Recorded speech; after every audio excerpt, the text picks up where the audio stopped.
Sergeant Briggs grabbed the kennel gate and slammed it open so hard the metal screamed against its hinges.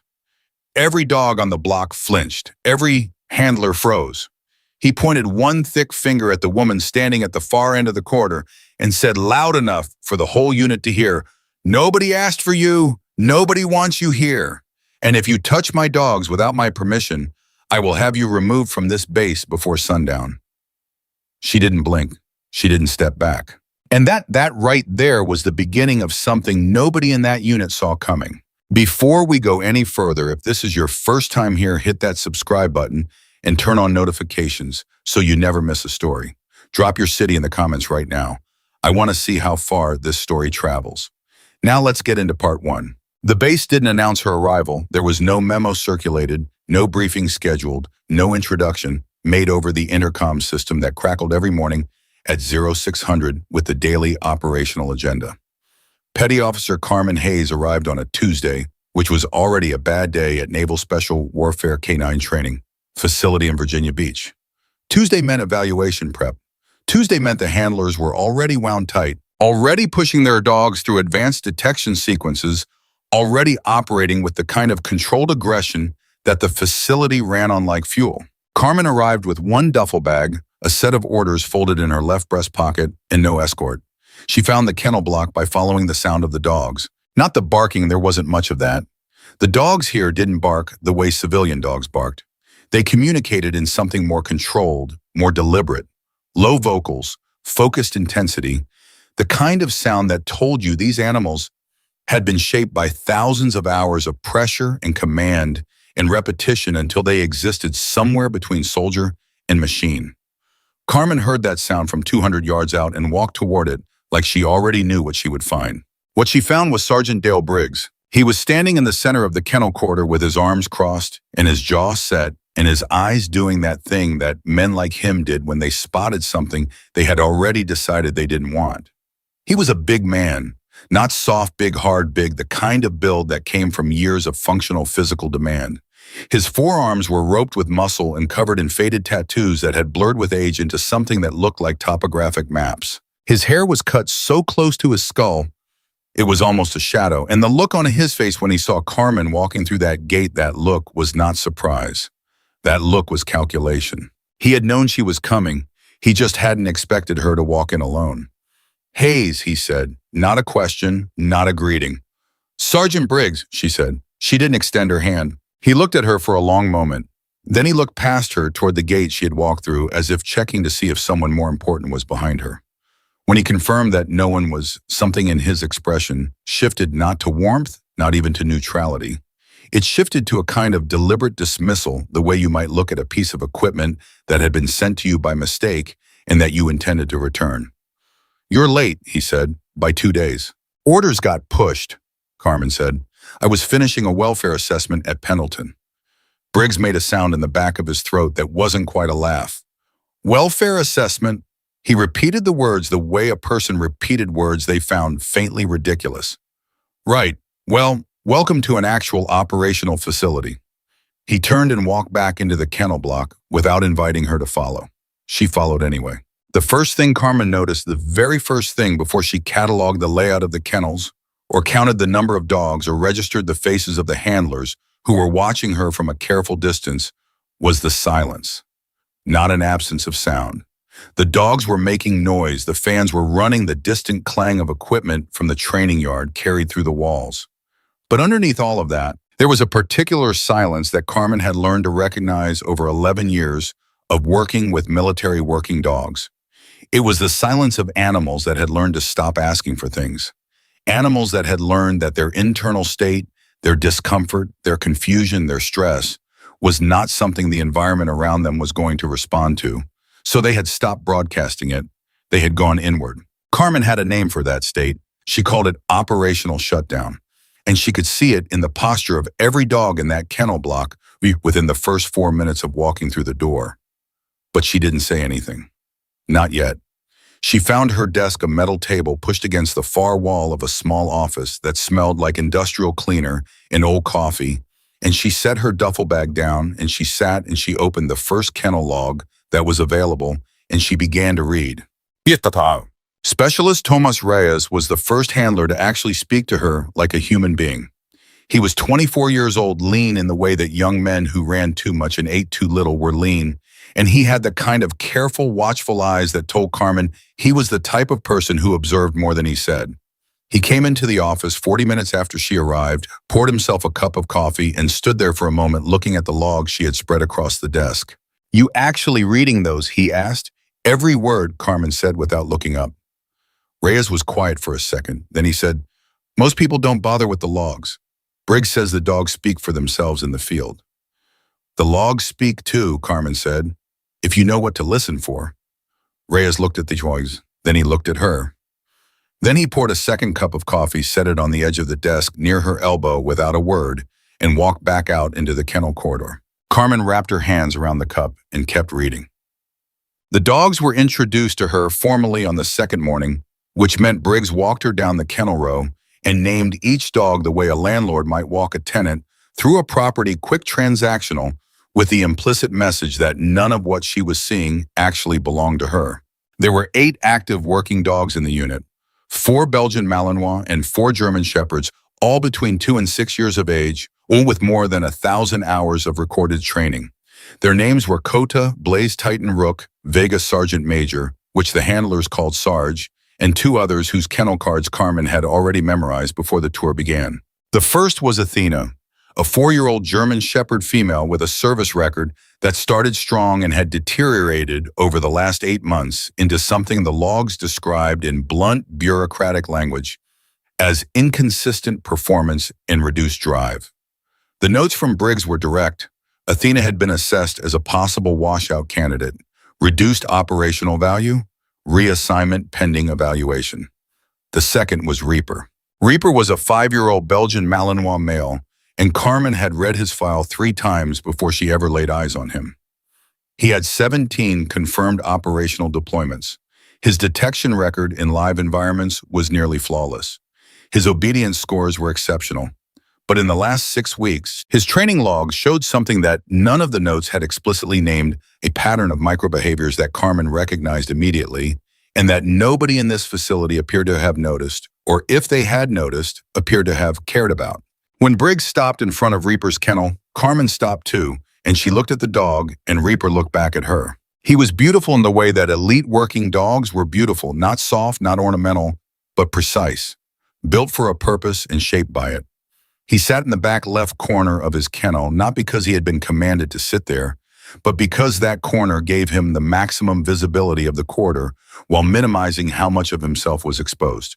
His ears were forward. His eyes were tracking her with the quiet intensity of a dog who processed everything and revealed only what he chose to reveal. But Carmen wasn't looking at his eyes. She was looking at the way he was holding his left rear leg. Just fractionally different. The weight distribution was off by something so small that most trained handlers even would have walked past it without registering it.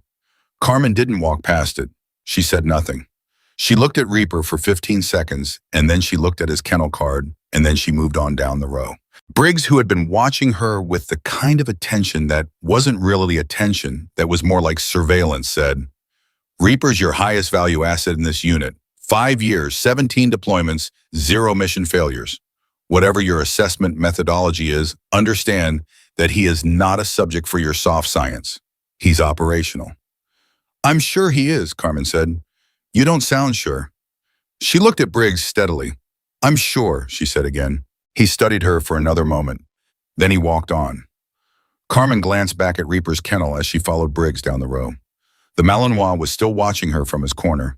And for just a fraction of a second, so brief that anyone watching might have dismissed it as imagination, he shifted his weight off that left rear leg. Just slightly. Just enough. She saw it. The handlers as a group operated somewhere between skepticism and hostility. They didn't make it personal exactly. They were professional enough for that, but there was a collective energy in the way they responded to Carmen's presence. A slightly slower response time when she asked questions, a slightly denser silence when she walked into a space where they were already talking. Nothing you could file a complaint about, everything you could feel if you were paying attention. Carmen was always paying attention. The exception was Reyes, who treated her with what she was beginning to understand was his default setting. Quiet observational respect that didn't require anything from her and didn't perform anything for Briggs. And there was also Petty Officer Dana Kowalski, a woman in her early 30s who ran CODA, one of the Malinois, and who Carmen caught watching her from across the training yard on the second afternoon with an expression that was less hostile and more curious. The kind of curious that hadn't decided yet whether it was safe to be open. Carmen didn't push any of them. She observed. She read logs. She watched training sessions from the edge of the yard with her notebook in her hands and wrote things down that nobody asked her to write down. What she was writing was this Titan excessive redirect response during scent disruption indicates suppressed stress, not engagement fatigue. Blaze over compliance on down command, holding position past comfort threshold without vocalizing. Environmental pressure suppression. Athena avoidance pattern during approach command, not consistent with aggression history. Reclassifying as fear-based hesitation. Possible handler trust deterioration. Reaper weight-bearing asymmetry left rear consistent across 3 observed sessions. Not reflected in any log. Query. Why not? She underlined that last entry twice and moved on. On the 3rd day, Briggs ran a full pressure sequence with all 8 dogs. Carmen watched from the observation platform above the training yard, which was a structure of metal stairs and chain link fencing that gave a clear sightline to the entire space below. She stood at the rail with her notebook and she watched Briggs work. She would give him this, and she gave it without reservation, because she had spent 11 years refusing to let personal feeling cloud professional observation. Briggs was a skilled handler. He moved with authority and precision. His commands were clean and economical. His dogs responded to him immediately without visible hesitation, with the kind of snapped obedience that looked from a distance like perfect operational function. From a distance. Carmen wasn't watching from a distance in the way that mattered. She was watching closely, recording everything, and what she saw under the surface of that precision was a set of dogs that were performing. Not operating, not thinking, performing. There was a difference, a significant, operationally important difference, and it was the kind of difference that only revealed itself under genuine field pressure. When the environment stopped matching the training template and the dog had to make independent decisions. Dogs that performed under handler authority made those decisions badly. Or they didn't make them at all. She was still writing when Briggs called up to her from the yard floor. "Anything useful up there, Hayes, or just more notes for your welfare file?" The handlers laughed, not all of them, but enough. Carmen looked up from her notebook. "Titan's redirecting on false positive scent trails," she said. "3rd time in this session. His recovery time is increasing each time, not decreasing. That's not fatigue. That's accumulated stress response." She looked back down at her notebook. "But yes, very useful up here." The yard went quiet. Briggs stared up at her for a moment. Then he turned back to the exercise without responding, and his jaw was tight in a way that Carmen could see clearly from the observation platform. Reyes was standing near the equipment locker at the edge of the yard. He was looking at the ground, but Carmen caught the corner of what might have been a very carefully suppressed smile. Athena was Carmen's first real focus. She began working with the German Shepherd on the 4th morning during the block of time allotted for what Briggs had coldly designated as assessment activities time that was technically hers to use, but that was clearly structured to minimize its impact on the main training schedule. Carmen accepted the designation without comment and used the time without apology. Athena's kennel was at the far end of the row, and the dog's response to Carmen's approach on that first morning was nothing. Not aggression, not wariness, not the focused attention that a healthy working dog should direct at an unfamiliar person. Just nothing. Athena sat in the center of her kennel and looked at the wall, not the door Carmen was standing at, the wall. That was when Carmen felt the first real pull of something that wasn't professional concern, but was adjacent to it, something closer to recognition. She sat down on the concrete floor outside Athena's kennel. She didn't open the gate. She didn't speak. She just sat there, her back against the wall, her knees pulled up, and she waited. 20 minutes passed. At the end of those 20 minutes, Athena turned her head and looked at Carmen. Carmen said very quietly, "I know, it's loud in your head, isn't it?" Athena looked at her for a long moment. Then she lay down. Not in the back corner. In the center of the kennel where she could see Carmen clearly. She put her chin on her paws and she looked at the woman sitting on the concrete outside her kennel, and she breathed.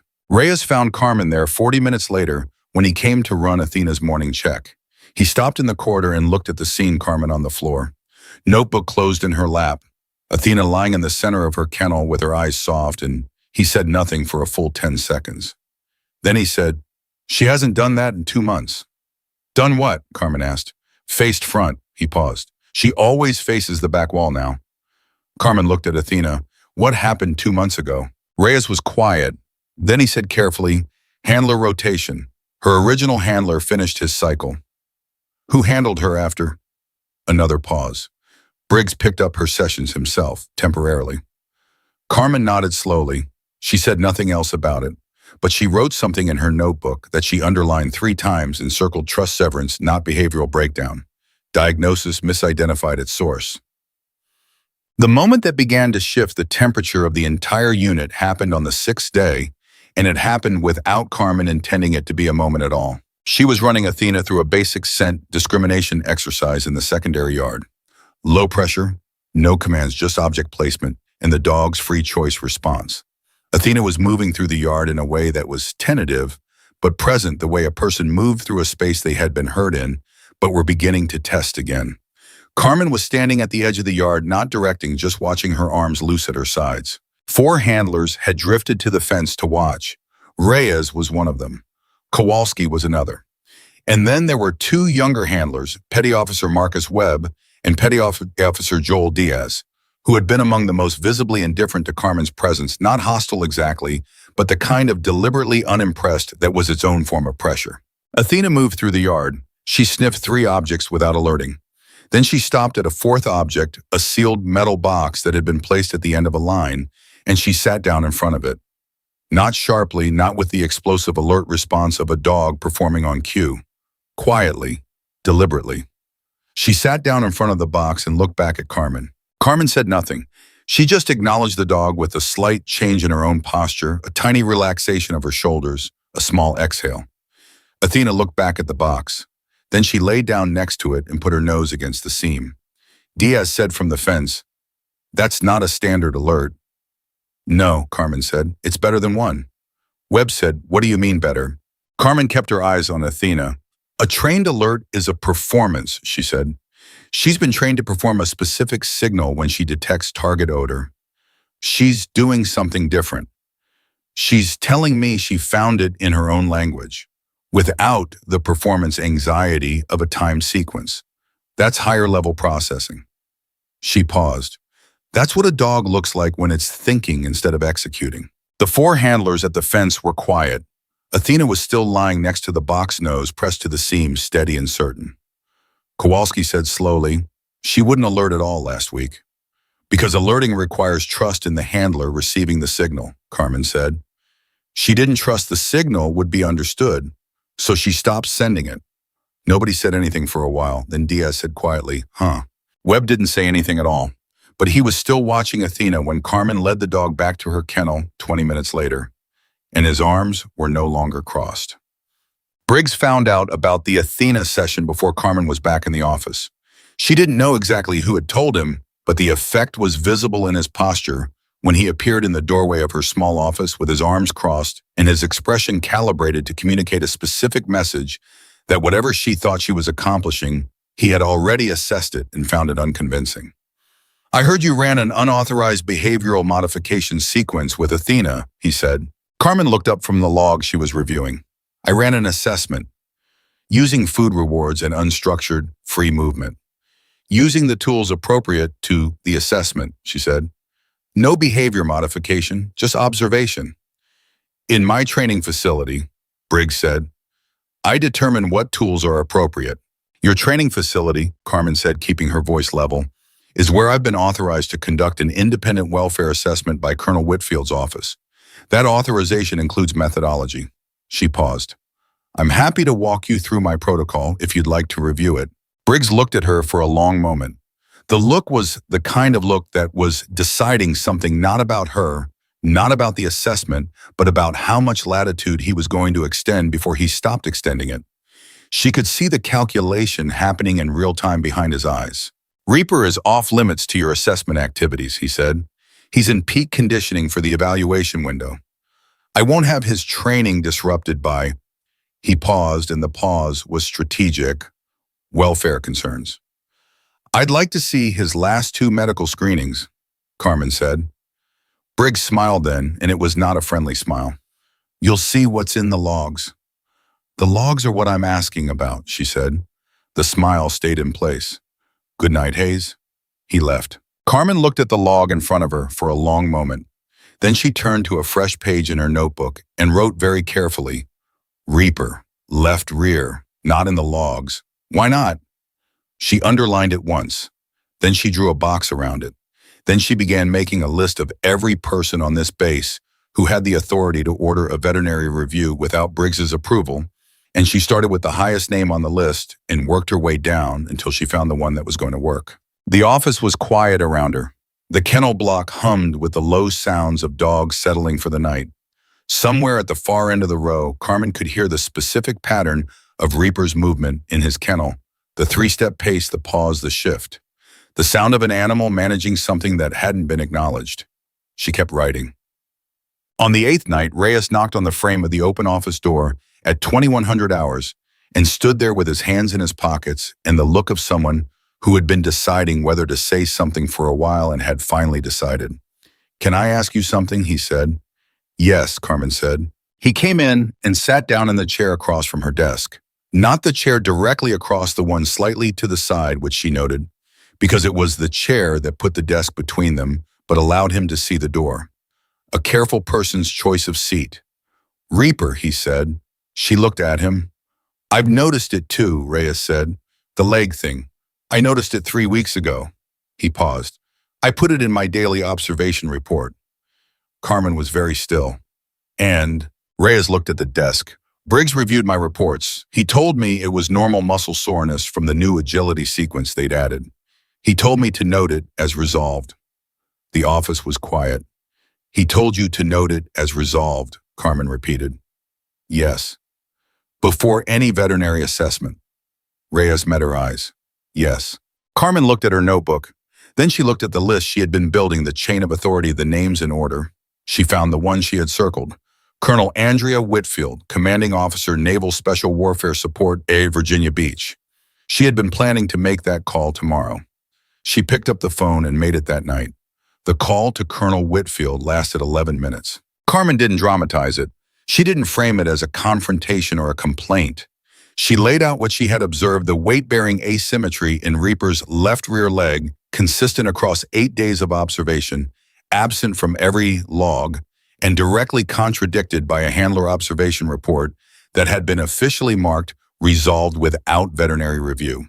She used precise language. She cited specific dates and session timestamps. She spoke the way someone spoke when they had been preparing for this conversation for days and were finally ready to have it. Whitfield listened without interrupting.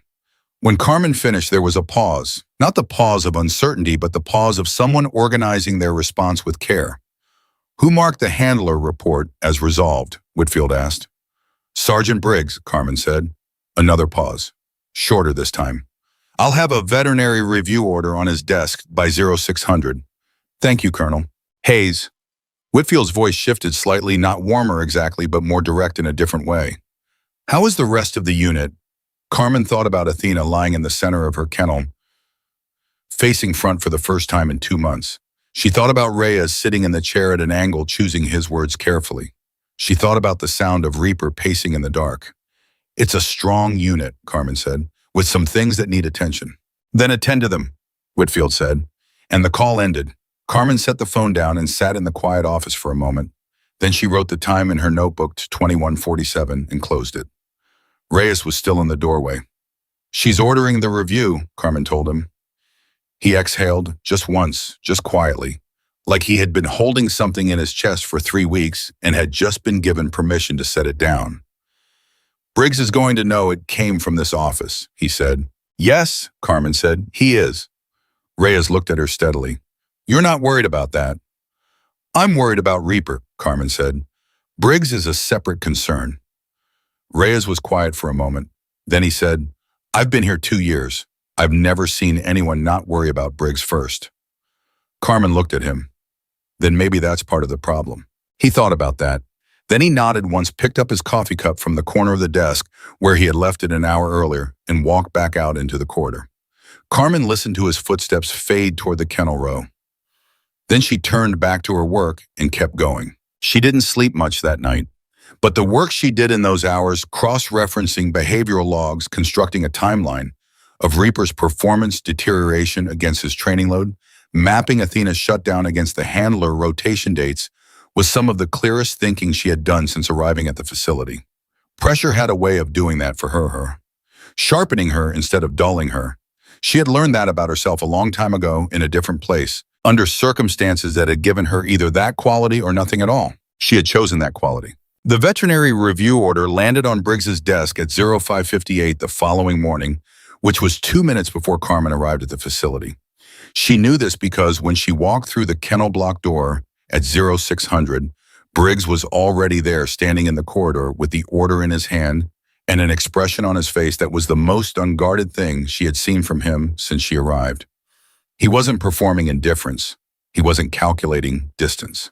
He was simply angry, clean and direct, and not yet controlled. When he saw her, the control came back, but it came back over something that was still very much there underneath. "You went around me," he said. "I followed protocol," Carmen said.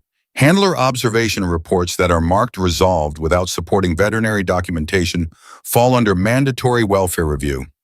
That's in the facility SOP. You went to Whitfield." "I went to the appropriate authority for a mandatory review." She met his eyes. "Sergeant, if the leg issue is as minor as you noted, the review will confirm that and we move on. If there's something more significant, we need to know." Briggs took one step toward her. Just one. It was not a threatening step. It was carefully calibrated to not be threatening, but it was a step that communicated something very clearly. He said quietly so that his voice didn't carry down the kennel row to the handlers who were beginning to arrive for morning checks. "I have been training operational K9 units for 14 years. I have run dogs through conditions that would end careers. I know these animals. Do you understand me? I know them." "I believe you," Carmen said, and she meant it. She did believe it. "I also know what I saw." He stared at her. For a long moment, something moved behind his eyes, something that wasn't entirely rage, something more complicated and less comfortable than that. Then he folded the veterinary order, put it in his breast pocket, and walked past her toward the training yard. Carmen turned and watched him go. Then she went to find Reaper's kennel and stood outside it in the early morning quiet and looked at the Malinois sitting in his corner watching her, and she said very softly, just for the two of them, "Help is coming. Just hold on." Reaper looked at her. His ears were forward. His left rear leg was positioned just slightly off from where it should have been. She saw it, the way she always saw it. The veterinary team arrived at 1000 hours. 2 personnel, a Navy veterinarian named Lieutenant Commander Patricia Osei, and her technician, a young specialist who moved quietly and efficiently and kept his eyes on the work. Briggs was present for the examination which Carmen had expected. What she had not expected was that Briggs would stand at the kennel door with his arms crossed and watch the examination in complete silence, not protesting, not interfering, just watching with the focused attention of a man waiting to be proven wrong. Lieutenant Commander Osei ran a thorough assessment: palpation, range of motion, gait analysis in the corridor, pressure point response. She was methodical and unhurried and spoke only to her technician and occasionally to the dog, in a low, calm voice that Reaper responded to with the quiet cooperation of an animal who understood the difference between the kind of human touch that asked things of him and the kind that was trying to understand him. Osei's face was professionally neutral throughout, until it wasn't. She was palpating the left hip region when her hands paused. Just briefly, just a fraction of a second. Then she continued, but her jaw had tightened in a way that Carmen, watching from 6 feet away, registered immediately. When the examination was complete, Osei stepped back and looked at her notes. Briggs said, "Well," Osei looked up. "Grade 2 soft tissue strain left hip flexor group. Based on the inflammation pattern and the compensatory muscle tension I'm finding in the lumbar region, I'd estimate this has been developing for 4 to 6 weeks." The corridor was very quiet. 4 to 6 weeks, Briggs repeated. "Minimum," Osei said. "I want imaging to rule out deeper involvement." She made a notation. "He's restricted from high-impact training sequences pending imaging results. I'll have the restrictions order written before noon. Briggs said nothing. His jaw worked once. Then he said, how was this missed? Osei looked at him. The look was precise and professional and absolutely without mercy. That's a question for your training log, Sergeant. She closed her folder and walked out. Her technician followed. The corridor was left with Carmen Briggs and the sound of Reaper breathing in his kennel. Briggs turned and looked at Carmen. The anger that had been controlled that morning was still controlled, but the thing underneath it had changed shape. It was less simple now, less clean. He said nothing. He looked at her for 5 seconds, then he looked at Reaper, then he walked away. His footsteps were even and deliberate all the way down the corridor and out through the exterior door. Carmen stayed. She looked at Reaper. Reaper looked at her. She opened the kennel and crouched down just inside the doorway and let the dog approach on his own terms. He came forward slowly, sniffed her once, then stood next to her with his shoulder barely touching her knee. She put one hand on his back very lightly and felt the minute tension in his musculature, the compensation pattern that had been running in his body for weeks quietly without acknowledgement, without relief. I know, she said. I know it's been a long time. He leaned into her hand just slightly, just enough for her to feel it. She stayed there for 7 minutes. Then she stood up, latched his kennel gently, and went back to her office to write the most thorough notation entry she had produced since arriving at the facility.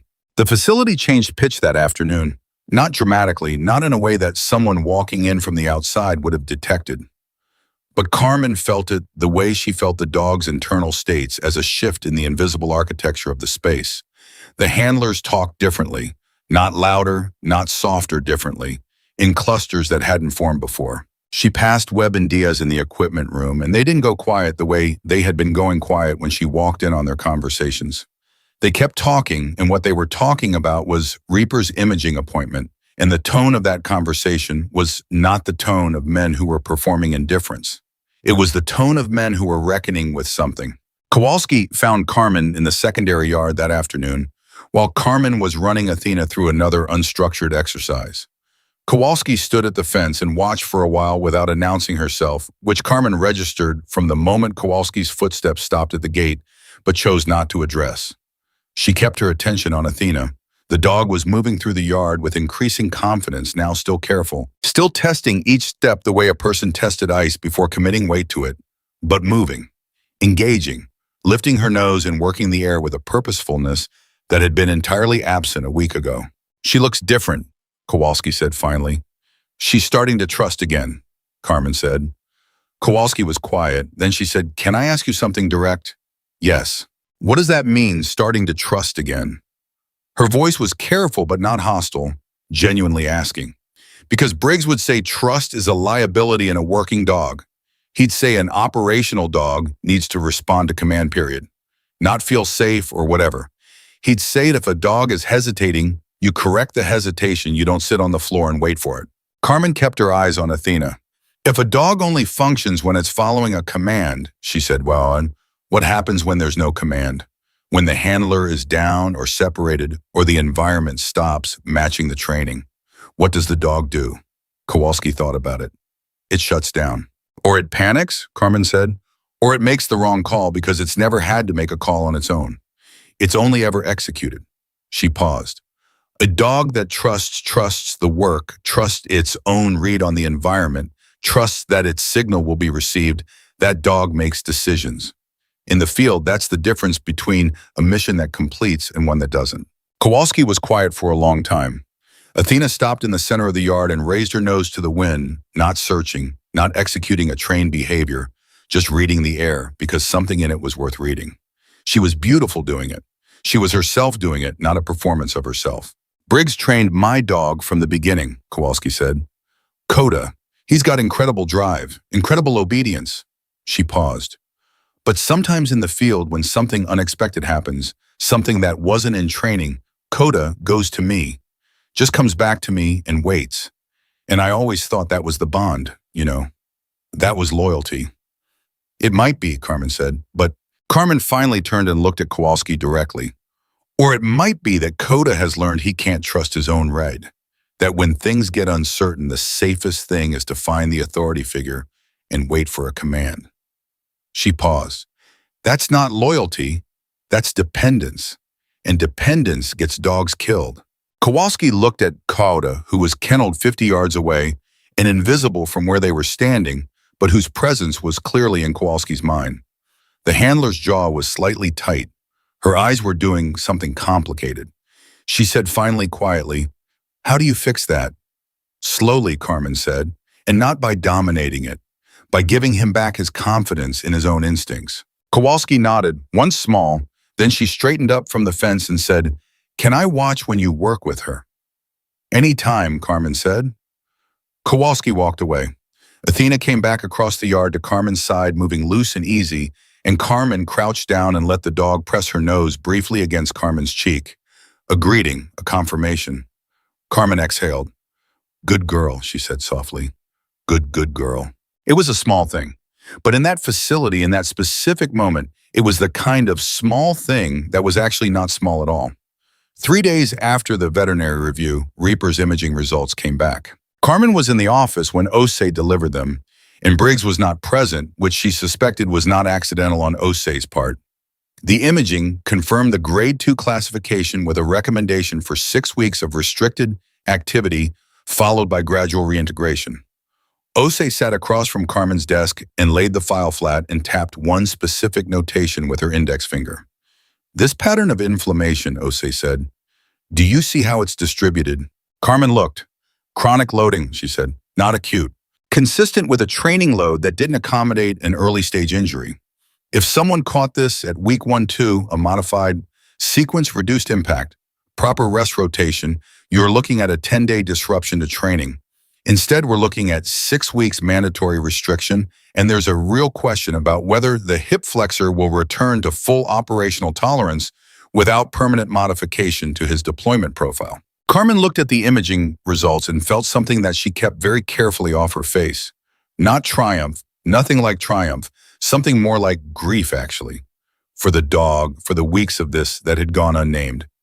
"He should have been caught," Carmen said. "Yes," Osei said simply, "he should have." She left the file with Carmen. Carmen read through it twice, then filed a copy with Whitfield's office and placed a second copy in her own records and sat for a moment with the original in her hands. Then she went to find Briggs. She found him in the training yard running a solo sequence with Titan. Briggs moved through the exercise with the same precise authority. He always carried the same controlled aggression, the same economy of command. Titan responded impeccably. If you were only watching Titan, you might believe the whole system was working exactly as designed. Carmen walked to the edge of the yard and said, "Sergeant." Briggs finished the sequence before he turned. It was a choice, and they both knew it. He turned and looked at her, and she held up the imaging file. 6 weeks restricted, she said. Chronic loading injury. The inflammation pattern indicates it developed over a minimum of 4 weeks of high-impact training on a compromised structure. Briggs crossed the yard toward her. He stopped at arm's length, not close enough to be physical, close enough to be deliberate. He said, "What do you want, Hayes?" "I want Reaper's training modification documented and implemented. I want a welfare review flag on his file for the duration of restriction. And I want the training logs for the past 8 weeks reviewed by Whitfield's office." She met his eyes. "All of them." Briggs looked at her for a long, still moment. Titan had come to sit at heel beside him because that was what Titan did when there was no active command. He came back to the handler and waited. Perfect, controlled dependence. "You know what you're doing," Briggs said. It wasn't a question. "I'm doing my job," Carmen said. "You're building a case," he said. "You came in here with a conclusion already written, and you've been collecting evidence for it since day one." "I came in here with an open file," Carmen said. "The evidence wrote itself." Something moved in Briggs's face.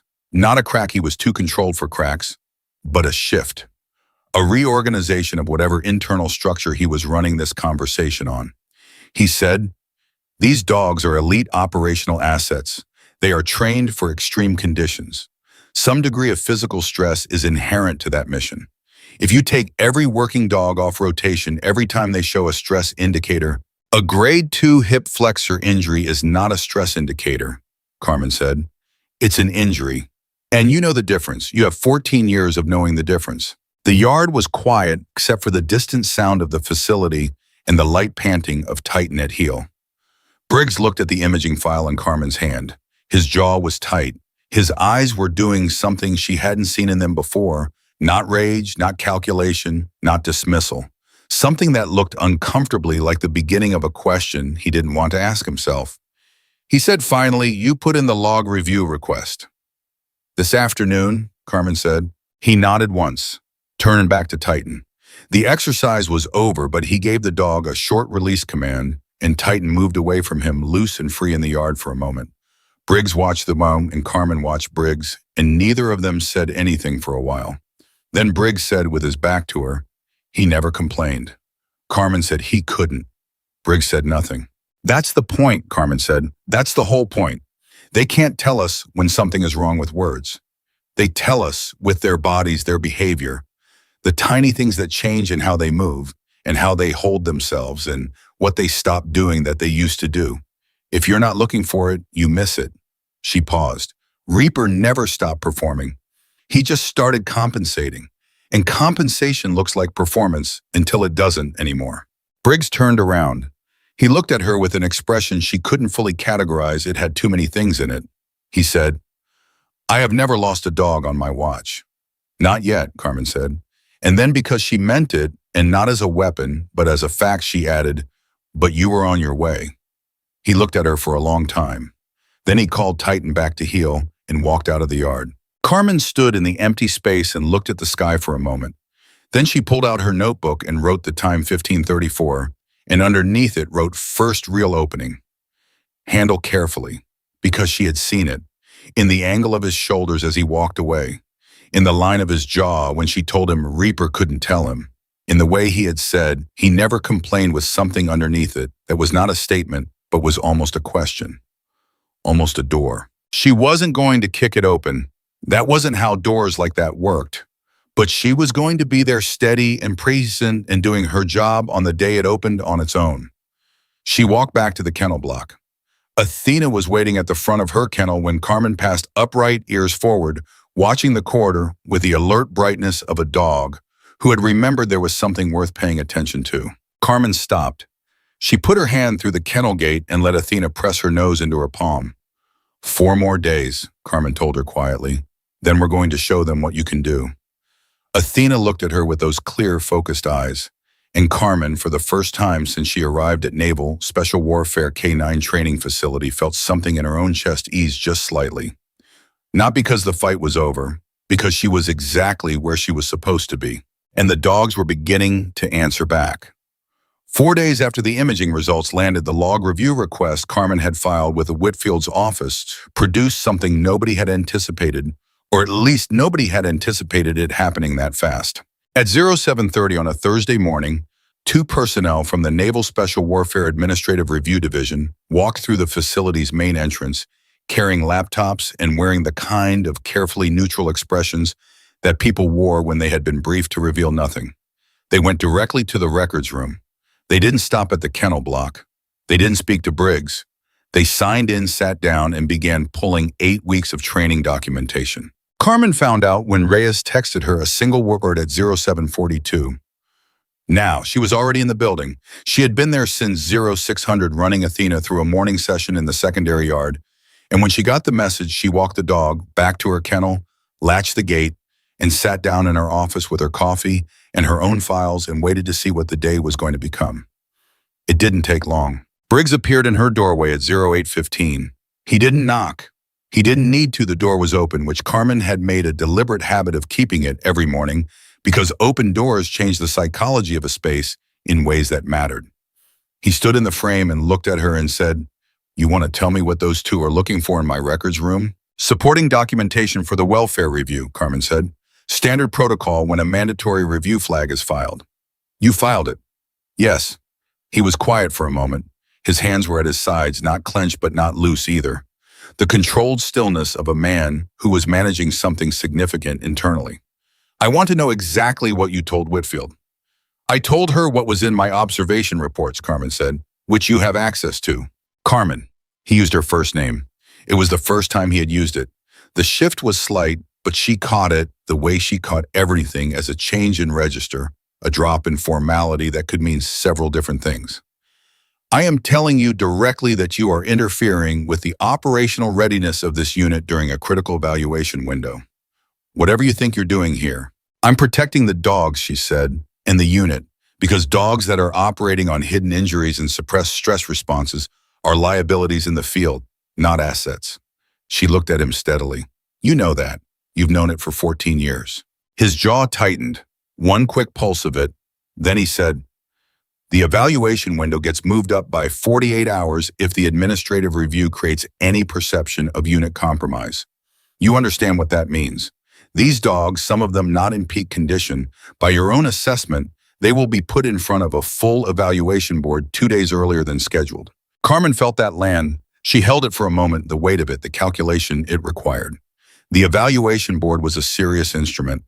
High pressure, high stakes with real consequences for unit certification and individual dog placement. Reaper was medically restricted and couldn't participate. Athena was 2 weeks into a recovery that was going well, but that had not been designed for this timeline. The other dogs were functional, but had been moving through Carmen's modified protocols for less than 2 weeks. She said, who made the call to move the evaluation? Briggs said nothing. Sergeant, Carmen said. Command decision, he said. And the flatness of those 2 words told her everything she needed to know about where that decision had come from and how it had been framed. After he left, Carmen sat for exactly 3 minutes doing nothing, just sitting, letting the new shape of the problem organize itself in her mind. Then she opened her notebook and started writing. The list she built in the next 20 minutes was not a list of grievances or evidence. It was a preparation plan. Every dog in the unit, their current status, their specific strengths and gaps, what the next 48 hours could realistically accomplish in terms of readiness. She worked methodically without panic because panic was the luxury of people who hadn't learned to function in compressed time under pressure. Carmen had learned that lesson the hard way, in a context that had cost her things she still thought about on quiet nights. She wasn't going to unlearn it now. Reyes found her in the middle of the list. He came in quietly, read her posture, and said, you heard. 48 hours, she said. He sat down. Athena isn't ready. Athena is further along than anyone expected, Carmen said. Whether she's ready depends on what the evaluation is actually measuring. What do you mean? She looked at him. What does the evaluation board measure? Reyes thought about it. Detection accuracy, obedience compliance, handler responsiveness, stress tolerance under simulated field conditions. Right, Carmen said. And how is detection accuracy assessed? Alert behaviors, standard trained responses, which Athena performs inconsistently, Carmen said, under the standard assessment rubric. She paused. But her actual detection capability, her olfactory precision, her environmental reading, that's not inconsistent. That's better than it's been in months. The problem is, her trained alert behavior doesn't always match what she's actually detecting because the trust pathway for the alert signal got damaged when her handler changed. Reyes looked at her carefully. So she's detecting correctly but alerting wrong. Or alerting in ways that don't match the rubric, Carmen said, which the board would score as a failure. She tapped her pen on the notebook. Unless someone observing the evaluation understands what they're actually seeing.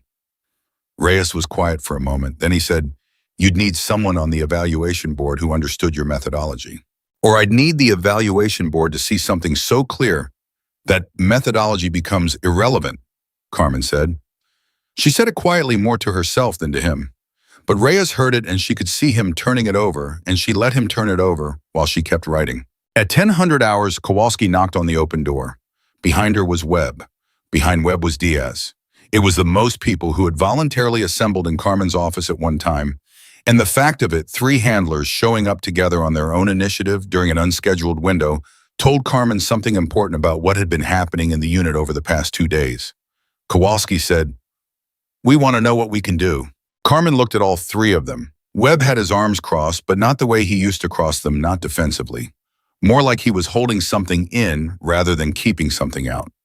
Diaz was leaning against the door frame with the careful ease of someone who had made a decision and was committed to it. Kowalski was just looking at Carmen directly, which was the most straightforward thing anyone had done in this office in 10 days. Sit down, Carmen said. They sat, and for the next 40 minutes, Carmen walked them through the modified protocols she had been running, the individual status of each dog, the specific behavioral signals that each handler needed to know how to read in the next 48 hours, and the difference between a trained performance signal and an authentic detection response. She didn't soften it. She didn't oversimplify it. She talked to them the way she would talk to people who were capable of understanding difficult things, which was the way she had always believed handlers deserved to be talked to. Webb halfway through uncrossed his arms. He leaned forward, elbows on his knees, and asked a question that surprised Carmen a little. When Athena alerting differently lying down instead of sitting, is that specifically because of the handler rotation, or is that her base temperament? Carmen looked at him. Good question, she said, and she meant it without performance. It's both. Her base alerting style was always slightly atypical. She has a higher environmental processing tendency than most shepherds, which means she takes in more information before committing to a signal.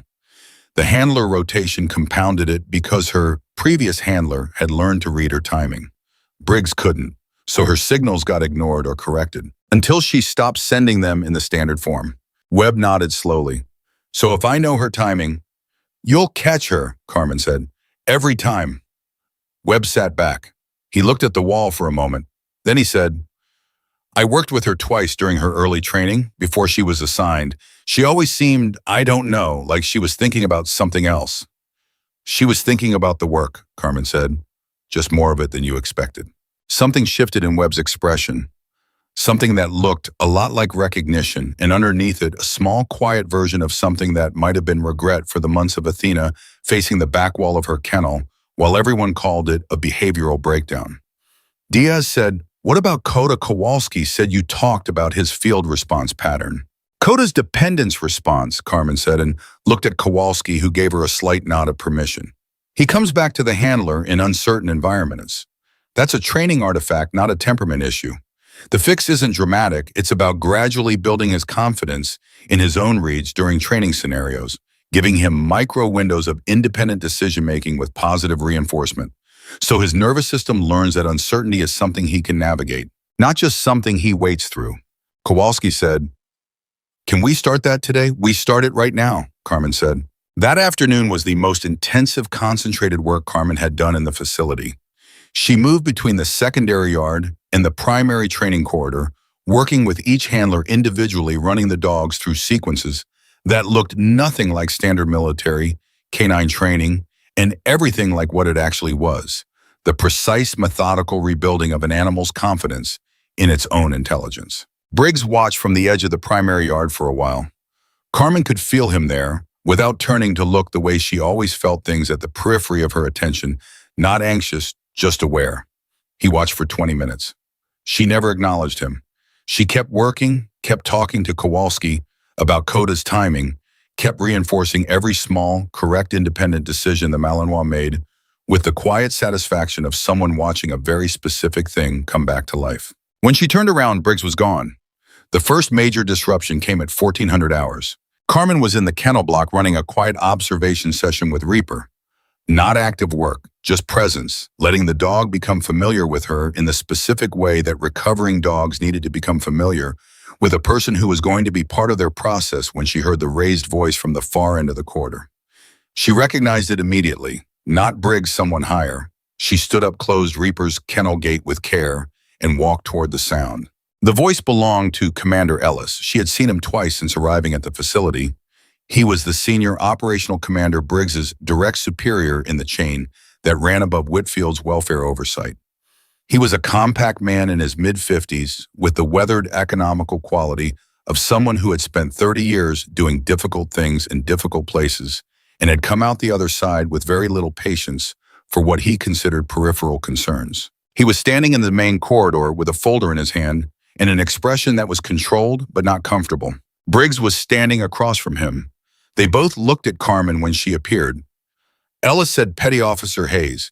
Sir, she said, I've been reviewing the administrative request filed against this unit's training documentation. Ellis said, I want to understand your assessment of the dog's operational status as we approach the evaluation window. It was a direct question from a senior officer, and it deserved a direct answer. Carmen gave it one. 4 of the 8 dogs are in strong operational condition with improved behavioral flexibility over the past 2 weeks. Two are at adequate operational status with identified areas for continued development. One, she paused, is on medical restriction and cannot participate in the evaluation. And Athena's status is developing positively, though her trained alert behaviors are still atypical. Atypical, Ellis repeated. Her detection capability is intact, Carmen said. Her method of communicating what she detects differs from the standard rubric, which means the evaluation board may not score her correctly, Ellis said. Unless the evaluation board understands what they're observing, Carmen said. Ellis looked at her, then he looked at Briggs, then he looked back at Carmen. The look was measuring, not hostile, but not warm. He was the kind of man who measured everything before he committed to it. She could respect that, even if the next thing he said was going to be difficult. He said, "The evaluation window has been moved up. I think you know that." "I was informed this morning," Carmen said. "I want to be clear about why," Ellis said. "The administrative review created a perception of unit instability in the command assessment. The fastest way to counter that perception is to demonstrate operational readiness through the evaluation itself. That's not a punitive decision, it's a strategic one." He paused. "I understand some of your dogs may not perform optimally under your current timeline." He said it carefully, not cruelly, but the implication was clear. This was the system recalibrating, and the recalibration was designed to put Carmen's work in the hardest possible test environment with the least possible preparation time. Carmen said, "I understand, sir. Is there anything you need in the next 48 hours? She thought about that for exactly 2 seconds. Then she said, "I'd like a civilian behavioral assessment observer added to the evaluation board. Someone with working dog welfare certification who can provide a supplementary read on non-standard alert behaviors." Ellis looked at her. "That's not a standard component of a unit evaluation." "No, sir," Carmen said. "But it's within your discretionary authority to add an observer, and given that one dog in this evaluation is going to demonstrate detection behaviors that fall outside the standard rubric, an informed observer protects the integrity of the assessment." Ellis was quiet. Briggs was very, very quiet. The corridor was still. Ellis said, "I'll consider it." "I'll consider." Which meant yes, probably. Carmen had learned to read those kinds of answers over years of navigating systems that spoke in careful language. She said, "Thank you, sir." Ellis left. Briggs stood in the corridor and looked at Carmen for a long moment after Ellis's footsteps faded. When he spoke, his voice was lower than it had been in any conversation they had so far, and what was in it was something she had not heard from him before, not anger, not calculation, not the professional authority he wore like armor. Something rawer, something that might have been close to confused. He said, "You just asked for something that makes this harder for you, not easier. If Athena fails and there's a certified observer watching who documented that her behaviors were non-standard, that's on record. That follows her file." "Yes," Carmen said. "So why behave on?" "Because if Athena succeeds," Carmen said, "and there's a certified observer watching who documented exactly what she was doing and why it was correct, that also follows her file." She met his eyes. "And every dog after her who presents the same way doesn't get called broken." Briggs looked at her for a long time. The muscle in his jaw moved. His hands were at his sides. And in his eyes, behind the walls he had built and maintained for 14 years of running dogs and units and training doctrines, something moved that Carmen clocked with precision and filed away. Not agreement, not yet, but the wall had a question in it now, and questions were something. At 1900 hours, Carmen was in the kennel block doing final evening checks when Reyes appeared beside her at Athena's kennel.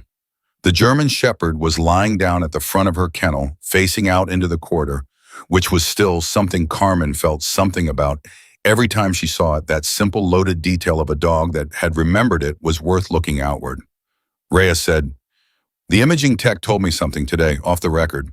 Carmen kept her eyes on Athena. "Tell me." "Reaper's injury," Reyes said, "the distribution of the inflammation. The tech said it's consistent with a pied that was given pain management without documentation. Something to mask the behavioral signals of the injury so the training log would show clean performance." The corridor was very quiet. Carmen turned and looked at Reyes. His face was steady but tight.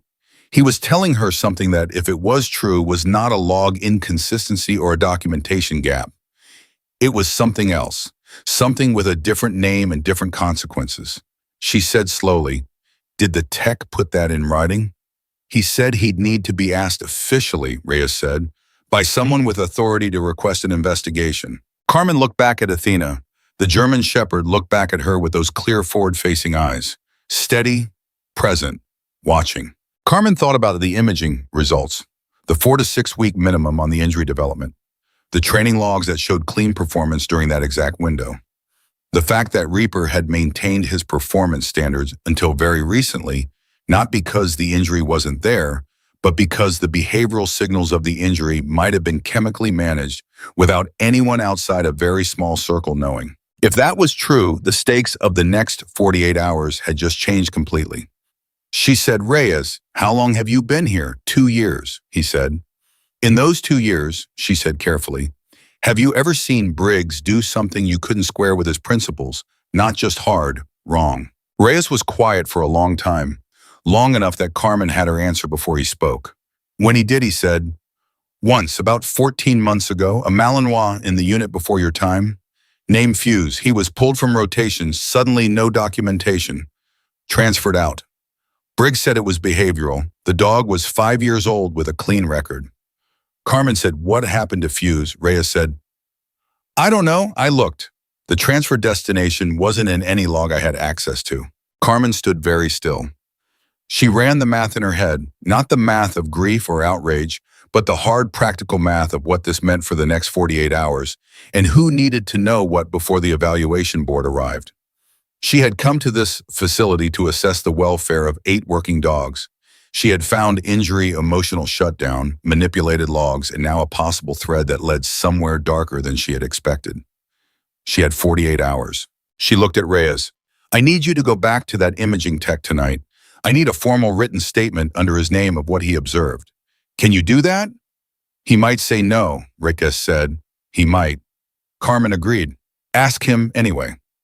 Reyes nodded. He started to turn away. Then he stopped and said without turning back, "If you're right about Reaper, about what was done to him, Briggs could face a lot more than a training doctrine dispute." "I know," Carmen said. "Are you ready for what that means for this unit, for you, for all of us who've been here and didn't see it?" Carmen thought about Reaper in his corner, compensating in silence for weeks. She thought about Athena facing the back wall until she stopped. She thought about Fuse, wherever Fuse was, with a clean record and no documentation. "I'm already in it," she said. "We all are." Reyes left. Carmen stayed at Athena's kennel for another few minutes, her hand through the gate, the dog's nose warm against her palm. 48 hours, an evaluation board, a possible investigation, a unit full of handlers who were beginning to see things they hadn't been able to see before, and one sergeant who was running out of room to run. Carmen had not come here to destroy anything. She had come here to listen to critiques, but sometimes listening to the truth was the most dangerous thing a person could do. And she had never, not once, in 11 years, been the kind of person who stopped listening because the truth was inconvenient. She straightened up. She closed Athena's kennel gate. She walked back to her office, sat down, and began writing the most important document she had produced since arriving at Naval Special Warfare K-9 training facility. It was a formal request for a veterinary pharmacology review of Reaper's blood records for the past 8 weeks. She wrote it in precise, unemotional language. She cited every observation, every timestamp, every notation. She made it impossible to dismiss. She signed it. She prepared it for delivery to Whitfield's office at 0600. Then she sat back and looked at the ceiling for a moment. Then she looked at her notebook at the line she had written on the first day in a box she had drawn with deliberate care. Reaper, left rear, not in the logs. Why not? Now she thought she knew why. And the evaluation board was coming in 48 hours, and she was going to be ready. The pharmacology review request landed on Whitfield's desk at 0600, exactly as Carmen had planned. By 0645, Whitfield had forwarded it to the base veterinary command with a priority flag. By 0730, Carmen received a one-line response. Blood records for MWD Reaper past 8 weeks under review. Results within 24 hours. 24 hours. The evaluation board arrived in 48. Carmen read the message twice, then set her phone face down on the desk and looked at the wall for exactly 10 seconds. Then she picked up her notebook and started the day. The facility felt different that morning. Not quieter, if anything, there was more ambient noise, more movement, more of the compressed energy that collected in spaces when something significant was about to happen, and everyone in the space knew it, but nobody was saying it directly. The handlers moved with a kind of heightened purposefulness. Briggs ran his morning brief at 0700 with his voice level and his content precise, and his eyes doing that surveillance thing where they moved across the room without appearing to settle on anything, which meant they were settling on everything. He did not mention the pharmacology review. Carmen had not expected him to. What she had not expected was what happened at 0800 when Reyes appeared in her doorway with a folded piece of paper and an expression that was carefully neutral in the way that people were carefully neutral when they were carrying something that mattered. He set the paper on her desk without a word. She opened it. It was a written statement, signed and dated from the imaging technician, Specialist Ryan Cho, documenting his professional observation that the inflammation distribution in Reaper's left hip flexor region was in his assessment consistent with a pattern he had seen in 2 prior cases involving undisclosed pain management in military working dogs. He had included the case reference numbers. He had included his credentials. He had written it in clear, professional language that was the product of someone who had thought carefully about what he was putting his name on. Carmen looked at the statement for a long moment. Then she looked at Reyes. "He did it," she said. "He did it," Reyes confirmed. He said. Reyes paused and something moved in his face that was between proud and pained. He said he'd been thinking about writing it for 3 weeks. He just needed someone to ask him officially. Carmen folded the statement carefully and placed it in the folder with the pharmacology review documentation. She said, "How is he?" "Nervous," Reyes said, "but steady." "Make sure he knows I have it," Carmen said, "and that it's been copied to Whitfield's office." Reyes nodded. He looked at the folder. Then he said, "If the blood work confirms it, then we have a pattern," Carmen said. "Documentation, injury, behavioral masking, and now pharmacology.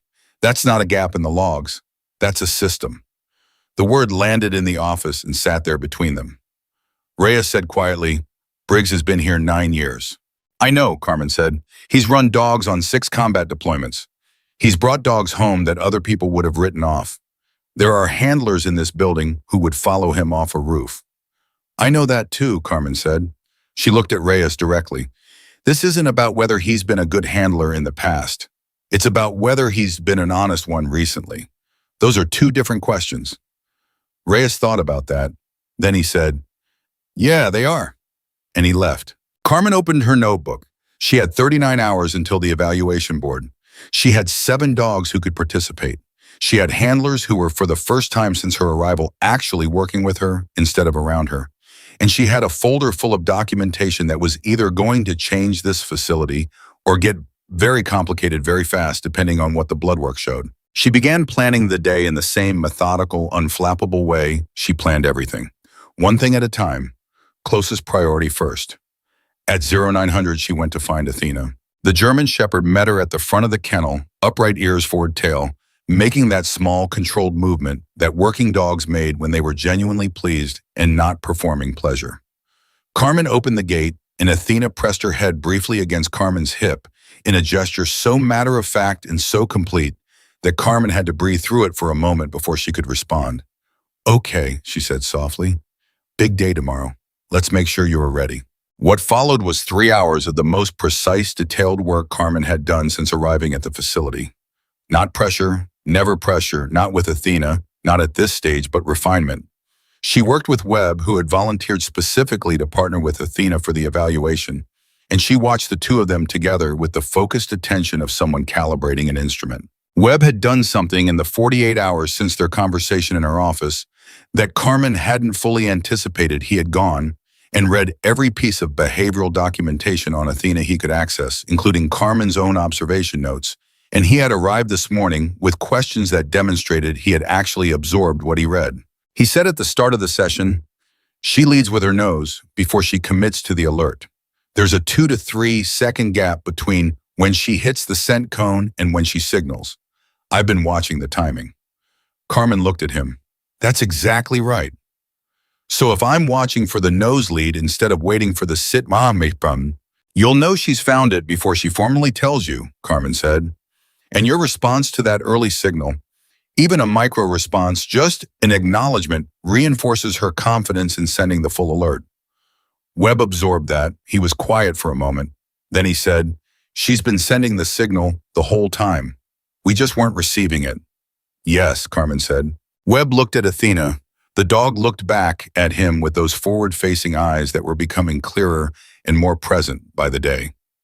Webb said very quietly, almost to himself, "God, she's been trying." "She never stopped trying," Carmen said. "She just stopped expecting anyone to hear." They worked. And as they worked, something built between Webb and Athena that Carmen had been hoping for, but hadn't wanted to predict the beginning of a specific calibrated attunement. Webb learning to see Athena's language. Athena learning that this particular human was actually listening. It was a small thing and it was everything, and Carmen documented every minute of it with precise, detailed notations. At 1200, she broke for 30 minutes, ate something she didn't taste, and checked her phone. Nothing yet from veterinary command on the blood work. She had expected that 24 hours meant 24 hours, not 12. She put the phone away and went back to the yard. The afternoon belonged to Coda and Kowalski. The Malinois was a different animal from Athena. Where Athena's issue was communicative, Coda's was structural. He was by any standard assessment an exceptional working dog. Fast, precise, powerful, responsive. But Carmen had been watching the specific pattern Kowalski had described, the return to handler behavior in uncertain environments, and she had been running a quiet, consistent counter protocol for a week. Short windows, small decisions. Kowalski stepping back fractionally in moments of environmental ambiguity and just waiting to see if Coda could resolve his own uncertainty before seeking the handler's authority. The results had been incremental, but today running a modified detection sequence with a novel environmental variable. A change in the placement pattern of the target odor that broke from the trained template. Something clicked. Coda hit the new pattern, paused, looked back at Kowalski once, and then turned back to the problem and solved it. Alone. Without the command he had been conditioned to seek. He moved through the novel configuration, found the target, and sat in front of it with the clean, certain posture of a dog who had just surprised himself with his own capability. Kowalski made a sound that she immediately tried to suppress. Not quite a gasp, not quite a laugh. Something in between the involuntary sound of a person watching something they had doubted become real. Carmen said, "Don't move." Kowalski froze. "Let him have it," Carmen said quietly. "Let him sit with being right." They stood still for 10 seconds. Coda sat in front of the target, looked at the space around him, with the calm authority of a dog who had just learned something about himself, then looked back at Kowalski. The look was different from his usual handler check. It was less seeking, more reporting. Kowalski walked to him, then crouched down, and the reward she gave him was quiet and genuine and completely free of the performance that handlers sometimes use with high-drive dogs, not amplified, just real. Coda accepted it the same way. Real. Kowalski looked up at Carmen. Her eyes were bright in a way she wasn't trying to hide. She said, "That was different." "That was him," Carmen said. "That was Coda deciding, not executing." Kowalski stood up slowly. She looked at her dog for a moment in a way that was clearly reconfiguring something she had believed about him for a long time. Then she said, "I've been handling him for 2 years, and I've never seen him do that." "He's never been given the space to do it," Carmen said. "Now he knows he can." They ran the sequence 4 more times. Coda solved 3 of the 4 novel configurations independently. The one he didn't solve, he correctly flagged as uncertain and returned to Kowalski, which was, Carmen noted, exactly the correct behavior. Not dependence, not shutdown, appropriate escalation. Knowing the difference between a problem you can solve and a problem that needs more information. That Carmen told Kowalski, pointing at that last sequence, is what a thinking dog looks like. By 1600, the entire unit had been through some version of a modified session, and the kennel block had a different quality to its sound in the evening. The dogs were settling, but they were settling alert, the difference between an animal at rest and an animal at rest with its capability intact. Carmen could hear it in the breathing and the movement, in the specific absence of the tension that had been running underneath everything when she first arrived. She was in the office writing when Briggs appeared at 1700. He didn't stand in the doorway this time. He came in and sat down in the chair across from her desk, The one directly across, not the sideways one, and put his hands flat on his thighs and looked at her. Carmen set her pen down. He said, "The blood work." "Results tomorrow morning," she said. He nodded, he looked at the desk, then he looked at her. His face had changed over the past days, not dramatically, not in the way that made good television, but in the way that real change happened in real people, gradually, incompletely, with visible resistance at the edges. The wall was still there, but the question in it had gotten louder. He said, "If the blood work shows what you think it shows, what happens to the unit?" Carmen said, "That depends on what the blood work shows and what the investigation determines. I'm asking what you think happens." She looked at him steadily. "If there was undisclosed pharmacological intervention on a working dog to mask injury indicators and maintain performance logs, that's a serious violation. It has serious consequences." Briggs was quiet. His hands were flat on his thighs and he was looking at the desk between them, and the quality of his stillness had changed from controlled to something more like weighted, like he was carrying something that had gotten heavier. He said, "I have never intentionally harmed a dog." Carmen said, "I believe that." He looked up at her. The look was sharp, surprised maybe that she had said it. "Then why?" "Because believing that about yourself and being responsible for harm are not mutually exclusive," Carmen said. "You can have never intended it and still have created conditions where it happened. Both things can be true." Briggs was very still. The office was very quiet. Somewhere in the kennel block, a dog shifted, and the sound of it carried in the silence. He said finally, "Fuse." Carmen waited. "The Malinois, 14 months ago." Briggs's voice was level, but something in it was working hard to stay that way. He was showing stress indicators I couldn't resolve. I pushed his training sequence because we had a deployment window, and he was the best scent dog in the unit. He deteriorated faster than I expected. He paused. I transferred him out before the evaluation board could see it. I marked it behavioral because, another pause, because if I'd marked it correctly, there would have been a review, and the review would have found the training load. Carmen let the silence sit for a moment. Then she said, "Where is Fuse now?" "Civilian rehab placement," Briggs said. "I paid for it myself, anonymously." He said it without looking for credit. He said it like a fact he had been carrying without relief for 14 months. Carmen absorbed that. The man across from her had covered up a dog's deterioration to protect his training record. He had also quietly out of his own pocket made sure the dog landed somewhere safe. She could hold both of those truths at the same time. She had to. She said, "Did you manage Reaper's pain presentation without logging it?" The silence that followed was the longest one yet. Briggs looked at the desk. His jaw moved once. Then he said, "I authorized a pain management protocol. I believed it was short-term. I believed it was bridging a minor injury through a critical operational window." He looked up. "I did not believe it was a grade 2 injury. I believed the vet tech's informal read was a grade 1. I was wrong." "And you didn't log it," Carmen said. "I didn't log it," he confirmed. The room was absolutely still. Carmen said, "Sergeant, I need you to understand what I'm going to do next." He met her eyes. "Tell me." "I'm going to let the blood work and the investigation do what they do," she said. "I'm not going to add to it or shape it or protect it in any direction. But I am going to tell you that the way this goes for you, for this unit, for what happens to these dogs after tomorrow, is significantly affected by whether you get ahead of this yourself or let it find you." Briggs looked at her for a long time. Then he said something that she would think about for years afterward, in quiet moments when she was trying to explain to someone why she did what she did and why it mattered. He said, "I love these dogs. I want you to know that." "I know," Carmen said. "So do I." He stood up. He straightened his uniform with the automatic, habitual precision of a man who had spent decades in the military and for whom that gesture was less about appearance than about preparation. He looked at Carmen one more time, and the look was not defeat, and it was not peace, and it was not exactly anything she could name, but it was honest. It was the look of a man who had been confronted with himself and had not looked away. He left.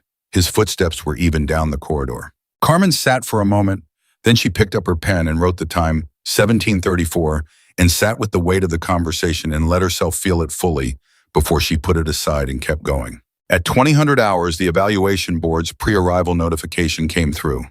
7 members, arriving 0800 the following morning.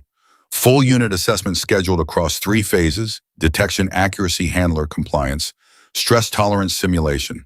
6 dogs eligible to participate. The notification also confirmed in a brief supplementary line that Colonel Whitfield had approved Carmen's request for a civilian behavioral assessment observer. The observer's name was Dr. Patricia Malone, certified in military working dog behavioral assessment, arriving with the board. Carmen read the name and felt something in her chest ease.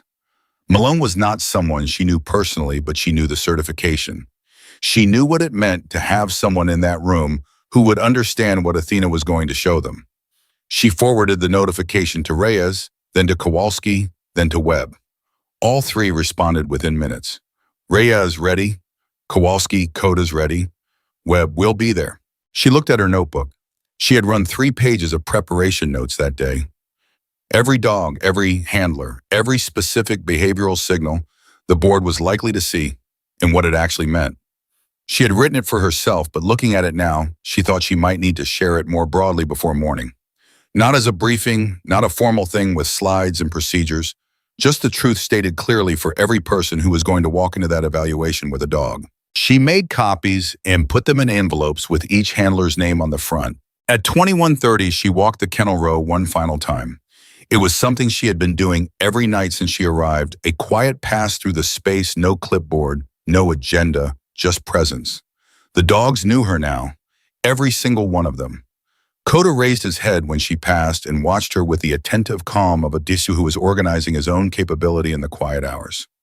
Titan, who had been her most challenging read during the early sessions, was lying loose and relaxed with his nose pointed toward the ventilation, working the air in his sleep, doing the job, even in rest, but doing it without the strain of a dog who had forgotten the difference between work and survival.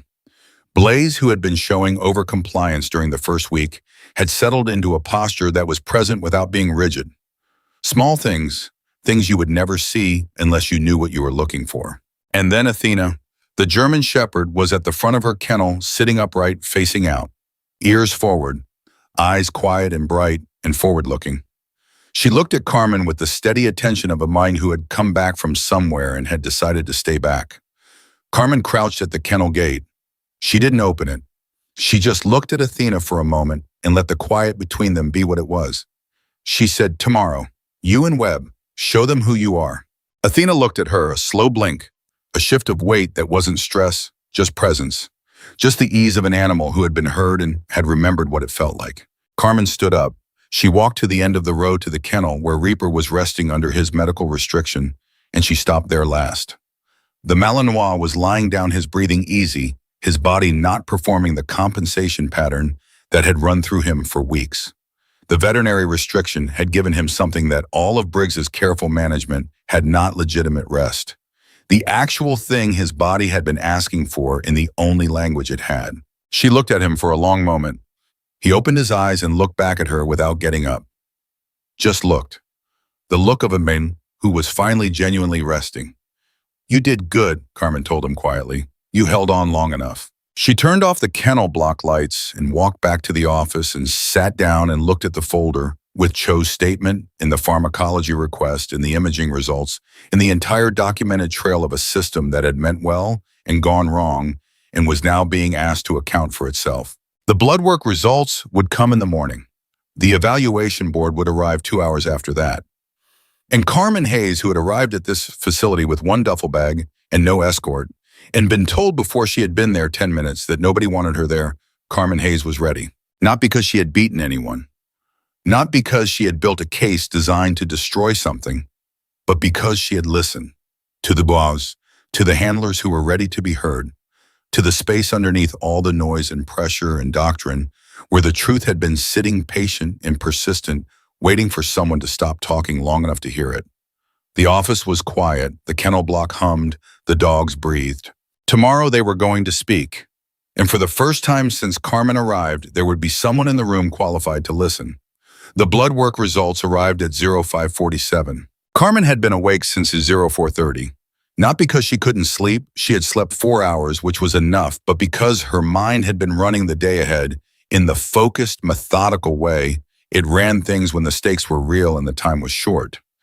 She was on her second cup of coffee when her phone lit up with the notification from Veterinary Command, and she set the cup down and read the results, standing up the way she always received important information, because standing up kept her grounded in her body when her mind needed to move fast. The results confirmed specialists chose assessment, phenylbutazone, an anti-inflammatory compound with analgesic properties commonly used in veterinary applications capable of significantly masking pain, presentation, and soft tissue injuries without eliminating the underlying damage. Present in Reaper's blood at levels consistent with regular administration over a 4 to 6 week period. Not logged, not prescribed through Veterinary Command, not documented anywhere in the unit's official medical records. Carmen read the results twice. Then she forwarded them to Whitfield with a single line. Confirmation received. Recommend formal investigation initiation prior to evaluation board arrival. Whitfield's response came in 4 minutes. Acknowledged. Investigation formally initiated as of 0600. Proceed with evaluation as scheduled. Board has been briefed on supplementary review context. Carmen set her phone down. She breathed in once slowly all the way. Then she picked up the envelopes she had prepared the night before, one for each handler, and walked them to the kennel block to deliver them before the facility came fully alive. She slid them under the break room door and walked back to her office without seeing anyone. The kennel block was quiet. The dogs were still in the low register awareness of early morning present, but resting, and Carmen walked the row one time briefly without stopping, just to hear them breathe. Then she sat down and waited for 0600. At 0600, Briggs walked into the facility and submitted a voluntary disclosure statement to Commander Ellis. Carmen didn't learn about this until later. She was in the secondary yard running a final warm-up with Webb and Athena when Reyes appeared at the fence with an expression she had not seen on him before, not surprised exactly because Reyes was not easily surprised, but recalibrated. Like something he had predicted might happen had happened slightly differently than he had predicted. He said Briggs went to Ellis. Carmen's hands were still. She kept her eyes on Athena and Webb for a moment. Then she said, "When ma'am, 0600 on the dot," Reyes said. He walked in with a written statement, voluntary disclosure, unauthorized pain management protocol, undocumented administration, fuses transfer rationale, all of it. Carmen absorbed that. She thought about Briggs sitting across from her the previous evening, his hands flat on his thighs, saying, "I love these dogs. I want you to know that." She said, "How is Ellis taking it?" "Hard," Reyes said simply, "but contained. He shut the admin offices called legal and issued a unit communication that the investigation is ongoing and that the evaluation proceeds on schedule." He paused. He also told Briggs to step back from the evaluation. Briggs is not running point today. Carmen turned and looked at Reyes directly. "Who is?" Reyes met her eyes. "Ellis asked if you would take it." The secondary yard was quiet for a moment. Webb had stopped the warm-up sequence and was watching Carmen from 15 feet away. Athena sitting at his side with her nose up, reading the air, reading the humans, reading the specific quality of the silence that had just descended. Carmen said yes. She said it without hesitation. Not because she had been waiting for the authority she hadn't needed it to do what she came to do, but because the work of the next 4 hours was going to be better work if it didn't have to happen around someone else's obstruction. She had been navigating that obstruction for 2 weeks. Today, she didn't have to. She looked at Webb. 20 more minutes, she told him. Keep it light. Let her warm up on her own terms. He nodded. He understood. In the 2 days since their conversation in her office, Webb had become someone who understood. The evaluation board arrived at 0800 exactly. 7 members, as the notification had indicated, plus Dr. Patricia Malone, who arrived slightly ahead of the board and whom Carmen spotted immediately because Malone moved through the facility the way Carmen moved through it, reading the space, reading the dogs, taking in information before she said a word. She was a compact woman in her mid-50s with close-cropped gray hair and the kind of unhurried attention in her eyes that came from decades of watching animals and learning that rushing the observation always cost you something. Malone found Carmen in the corridor outside the kennel block at 0810. She extended her hand and said, "Hayes, I've read your observation reports, all of them." Carmen shook her hand. "Dr. Malone, thank you for coming." "Wouldn't have missed it," Malone said, and there was something in the way she said it direct and warm, and completely without performance that told Carmen this was a person who had spent a career fighting the same argument in different rooms and who recognized a colleague in that fight. Malone said, "Tell me about Athena," Carmen told her. She spoke for 6 minutes, precise and complete, covering the shutdown pattern, the trust severancy, the recovery arc, the specific behavioral signature of Athena's detection responses, and why they would appear atypical to anyone running standard rubric assessment. Malone listened without interrupting, and at the end she said, "Her lying down alert. You've documented it as a comfort position response to high confidence detection." "Yes," Carmen said. "She lies down when she's certain. The sit is her uncertainty signal. She's been trained to sit. But when she's completely confident in the detection, she drops into her natural high focus posture, which is prone." Malone nodded slowly. "The board will score the lie down as a non-standard response." "Unless you explain what they're seeing," Carmen said. Malone looked at her. "That's what I'm here for," she said simply. The evaluation began at 0900. The board assembled in the primary observation area with their clipboards and their rubrics, and the specific practice neutrality of people who had run many of these assessments and who were operating under the additional awareness that this particular evaluation had context they had been briefed on, and that context was still actively developing. Carmen could feel the added weight in the room, not hostile, not warm, simply present, a heightened attention that cut both ways. Ellis was there. He stood at the back of the observation area with his arms loose at his sides and the expression of a man managing a significant amount of information simultaneously and doing it with the discipline of someone who had been in hard rooms for 30 years. Briggs was not there. The first phase was Titan run by his handler, Petty Officer Santos, a quiet, focused man who had been one of the more neutral presences in the unit and who had absorbed Carmen's modified protocols without visible resistance or visible enthusiasm, just the steady professional application of someone who did what worked. Titan ran a clean detection sequence with 2 confirmed positive alerts and 1 accurate negative response on a decoy target. His redirect behavior, the pattern Carmen had flagged in the first week, was notably cleaner. Not perfect, but improved in the specific way that improvement looked when it came from understanding rather than correction. 2 board members exchanged a brief look. Carmen saw it. She noted it. Blaze came next, and then Vega, and then Sarge, who was the oldest dog in the unit and the most settled, and who ran his sequence with the economical precision of an animal who had been doing this long enough that excellence was simply his resting state. Sarge's handler gave Carmen a small nod as he came off the field. She returned it. Then Coda. Kowalski brought the Malinois onto the primary evaluation field at 0:10:15, and Carmen stood at the edge of the observer area and watched with the focused attention she had been maintaining all morning, alert to every detail. Coda moved beautifully. He always moved beautifully. That had never been the question. The question was whether under evaluation pressure, with a board watching and the formality of the scoring rubric in play, Coda would default back to handler dependence when the environmental variables shifted. The board ran the standard sequence first.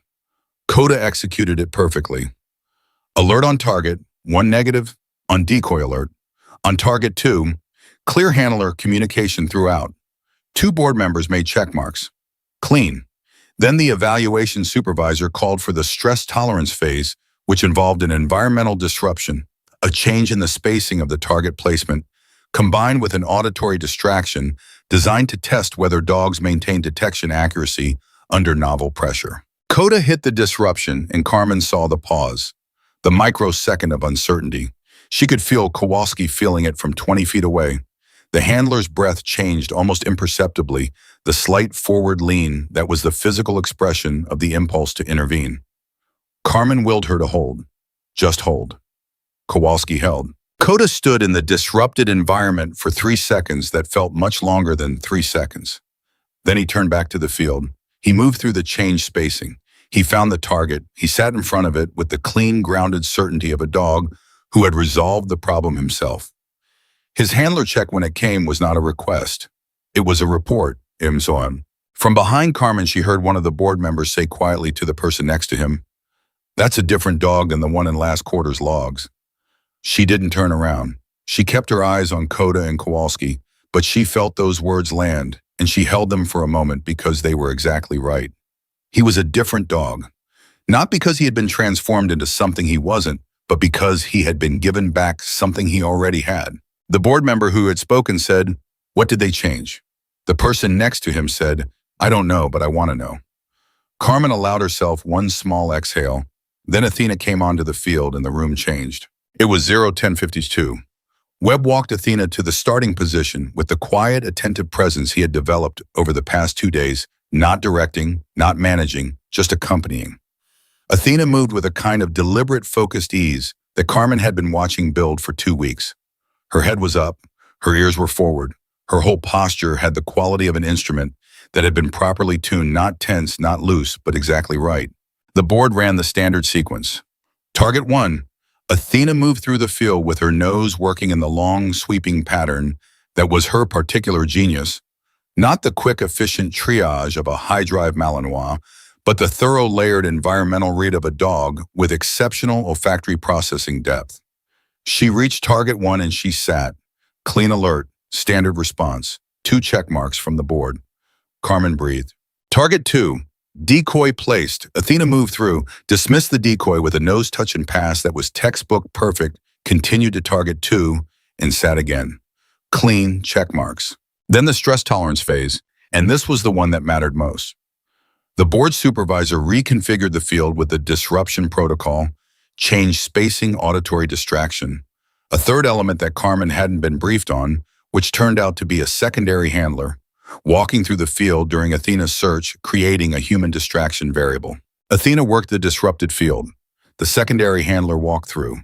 Athena tracked the intrusion for 2 seconds, assessed it as non-threatening, and returned to the search without command. That alone was notable, a dog making an independent threat assessment and returning to task. Carmen saw Malone writing something on her observation sheet. Then Athena stopped. She stopped in a location that was not adjacent to any of the placed targets. She stopped in the corner of the field where the environmental disruption was highest, the intersection of the auditory distraction source and the change spacing, and she did something that was not in any rubric on any board member's clipboard. She lay down, not in front of a target, in the corner of the field. She lay down with her nose pressed to the ground, and she stayed. 2 board members looked up from their clipboards. One made a note. Carmen heard one of them say in the careful voice of someone documenting a deviation, "Non-standard response. Field position does not correspond to target placement." Malone said from her position at the observation rail, calmly and clearly, "May I?" The board supervisor looked at her. "Dr. Malone, that's not a non-standard response," Malone said. "That's a high-confidence detection in an unlabeled location. Can we sweep that corner?" A pause. The board supervisor looked at the evaluation coordinator, who looked at the field setup sheet, and then the coordinator's expression changed. Just slightly. Just enough. The coordinator said, "There's a residual sample in the northwest corner. It was placed during setup and not removed before the session. It was not part of the intended target array." The room was very quiet. Carmen looked at Athena lying in the corner with her nose pressed to the ground, absolutely certain, waiting for the acknowledgement that what she had found was real. Webb was standing at the handler position with his hands at his sides and his mouth slightly open. Then he closed it. Then he looked at Athena and said softly, "Good girl, good girl." Athena looked at him, relaxed her body, stayed in position. Malone said to the board with the precise professional authority of someone who had been doing this for 30 years. The dog detected a residual sample that was not on the evaluation template, not visible to any person in this room, in an environment with significant sensory disruption. Her response was prone rather than seated, because prone is her high confidence posture, not her trained alert posture. The difference is significant. The trained alert is what she does when she's following protocol. The prone response is what she does when she's absolutely certain. Malone paused. What you just watched is not an atypical failure. It's a capability your rubric doesn't have a column for. The board supervisor looked at Malone for a long moment. Then he looked at Athena. Then he looked at his clipboard, at the rubric with its columns and checkboxes and scoring ranges. And Carmen could see him reckoning with the fact that what had just happened in this field did not fit inside those columns. Not because it was wrong, because it was more. One of the board members, a senior evaluator, Carmen hadn't spoken to a man in his early 60s, who had the bearing of someone who had run evaluations since before some of the handlers in this unit were born, set his clipboard down on the rail. He said, "I want to see that again." The coordinator said, "Sir, clear the field, reset the residual sample in the same position. Run the dog again, fresh start, same disruption protocol." He looked at Webb. Same handler, same conditions.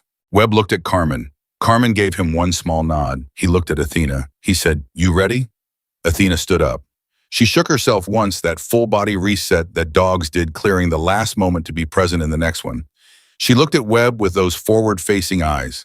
They reset the field in 8 minutes. Athena ran it again. She went straight to the northwest corner. She lay down, nose to the residual. Certain. The senior evaluator said nothing for a moment. Then he said to the room in general, to no one in particular, "These dogs aren't broken. They're misread." It was the sentence Carmen had been working toward for 2 weeks. She heard it land in the room and the board members around her and the handlers, who were standing at the edge of the field, and Ellis at the back of the observation area, and she felt the specific quality of a shift that wasn't the end of something, but was the beginning of something. The kind of shift that started with one sentence in one room and moved outward from there in ways that were slow but were real. Ellis stepped forward from the back of the room. He said to the board supervisor, "I'd like to request a formal supplementary assessment session on record to document the behavioral profiles identified during today's evaluation under Dr. Malone's observation framework." The board supervisor said, "That's outside standard procedure." Ellis said, "I'm aware. I'm requesting it anyway." The supervisor looked at Malone. Malone said, "I can document. It won't take long." The supervisor looked at his clipboard one more time. Then he set it down. "Proceed," he said. What followed was 90 minutes that Carmen would later describe in the formal report she submitted to Whitfield's office as the most productive evaluation session she had ever participated in. Not because it went perfectly, it didn't. Titan still showed a residual stress redirect on the 4th detection pass. Vega's compliance timing was slower than optimal under the auditory distraction. Real dogs with real limitations in a real assessment. But what the session produced under Malone's documentation framework was a genuine picture of 7 animals, what they were capable of, what they were working through, what they needed, and where they were going. Not a performance score, a truth. At 12:45, the board convened for preliminary assessment. Carmen sat outside the conference room in a metal chair in the corridor and waited. Rhea sat next to her. Kowalski sat across from her. Webb came down the corridor at 12:50 and sat down without being asked. Diaz and Santos were there too eventually. The whole unit minus Briggs sitting in a corridor waiting for a room full of people to decide something about the dogs they had been running every day. Nobody said much. There wasn't much to say. They had done what they had done and it was done, and now it was being weighed by people in a room they couldn't enter. At 13:20, Ellis came out of the conference room and walked toward them, and every person in that corridor sat up slightly without meaning to. He stopped in front of Carmen. He said, "The board has issued a conditional pass rating for the unit. 6 dogs cleared for operational certification with individual performance notes. 1 dog, Reaper, deferred pending medical clearance." He paused. "The board has also formally requested that Dr. Malone's supplementary assessment framework be submitted to Naval Special Warfare Command for review as a potential addition to standard evaluation protocols." The corridor was very quiet. Webb said slowly, "They want to change the rubric. They want to review it," Ellis said. "That's the beginning of changing that." Kowalski exhaled. It was the sound of 2 weeks of compressed pressure finding an exit. Reyes made no sound at all, but his jaw unclenched in a way that Carmen noticed because she noticed everything. Ellis looked at Carmen. He said, "Petty Officer Hayes, the investigation into Sergeant Briggs's disclosure is ongoing, and I won't speak to that directly. But I want to say on record that the work you did in this facility over the past 2 weeks was conducted with professionalism, accuracy, and a commitment to these animals that I believe saved at least one of them from serious long-term harm." He paused. "That's my assessment. Whatever else happens, that stands." Carmen said, "Thank you, sir." He nodded. Then he went back into the conference room and closed the door. The corridor stayed quiet for a moment. Then Diaz said to nobody in particular, "Did that just actually happen?" Webb said, "Yeah, I think it did." Carmen stood up. She needed to move. Sitting still in the aftermath of things was not her natural state. She walked back down the corridor toward the kennel block, and she heard footsteps behind her and didn't turn around, knowing from the pattern that it was Reyes. He said, "What happens now to Briggs?" "Investigation," Carmen said. "Review board. Consequences that are going to be determined by people above both of us and that are going to take time." "And to the unit?" Carmen thought about it. The 6 dogs cleared for operational certification. Athena, who had lain down in a corner and been certain of something nobody else could see. Kota, who had solved his own problem and looked back at his handler to report instead of to ask. Titan improving, Reaper resting, healing, approaching the return that was going to be slower and more careful and more honest than the one he had been forced through before. She said, "The unit is going to be okay. It's going to be better." "Because of you," Reyes said. "Because of the rents," Carmen said. "I just listened." They reached the kennel block door. Carmen pushed it open, and the familiar sound of the mics settled around her. The breathing, the low movement, the specific living quality of 8 animals who had made it through something and were still here. She went to Athena's kennel first. The German Shepherd was lying at the front, facing out as she had been every day now for 2 weeks, and when she saw Carmen, she stood up and came to the gate with that quiet, certain ease that was becoming her normal. Not performing ease. Being easy. The difference was everything. Carmen opened the gate and sat down on the kennel floor, and Athena came and lay down next to her, her head in Carmen's lap, her weight trusting and complete. Carmen sat with her hand on the dog's back and felt the warmth of her and said nothing for a long time. There was nothing that needed saying. The work had been done, and the truth had been spoken, and the pigs had done what dogs did when you gave them the space to do it. They had told the truth. Simply, completely without agenda. The way animals always told the truth if anyone cared to listen. Malone appeared in the kennel doorway at 1400. She looked at Carmen on the floor with Athena, and she didn't make anything of it. She just leaned against the doorframe and said, "I'm submitting my assessment documentation to command this week. I'm going to recommend they add a behavioral complexity scoring tier to the evaluation rubric. It won't happen fast." "Nothing important does," Carmen said. Malone was quiet for a moment. Then she said, "You've been doing this 11 years. "Yes. And it still looks like this, like what you did here." Carmen thought about the question. She thought about every facility she had walked into, every dog she had sat on the floor with, every system she had navigated that was built on the idea that performance and pressure were the same thing as excellence and strength. She thought about Reaper pacing in the dark. She thought about Athena facing the wall. She said, "It still looks like this, because the dogs still need it to." Malone nodded once, then she said, "Good. Don't stop." She left. Carmen sat with Athena for a few more minutes. The kennel block was warm and quiet and full of the presence of animals who had been through something and come out knowing more than they had before. Not harder, not more suppressed, more themselves. At 1500, Carmen stood up, closed Athena's kennel gently, and walked to the office to write her final assessment report. She wrote it the way she wrote everything, precisely, completely, without drama and without omission. She documented every dog, every handler, every intervention, every result. She documented what had worked and what remained to be done and what she recommended for the ongoing development of the unit. She also documented in a separate section, clearly labeled for the formal record, what she had found, what she had reported, what had been confirmed, and what she believed the systemic causes were. She wrote it clearly enough that no one could misread it. And she wrote it with the specific care of someone who understood that this document was not just about this facility, this unit, this moment. It was about every dog in every unit that operated under the same doctrine, the same pressure, the same invisible silence. She filed the report at 1700. She closed her notebook. She looked at the desk that had been her workspace for 2 weeks, the metal table pushed against the wall that had smelled like industrial cleaner and old coffee when she arrived, that now smelled like coffee she had made herself, and the specific worn paper smell of a notebook that had been used hard. She picked up her notebook and her pen and her folder of documentation, and she put them in her duffel bag. She had one more thing to do. She walked to Reaper's kennel for the last time that evening. The Malinois was resting easy, his body finally in the recovery it had been denied for weeks. He heard her coming and raised his head and looked at her with those precise, intelligent eyes that had been watching her since the first day she walked into this facility and stood outside his kennel and saw what nobody else had seen. She crouched at the kennel gate. She looked at him. He looked at her.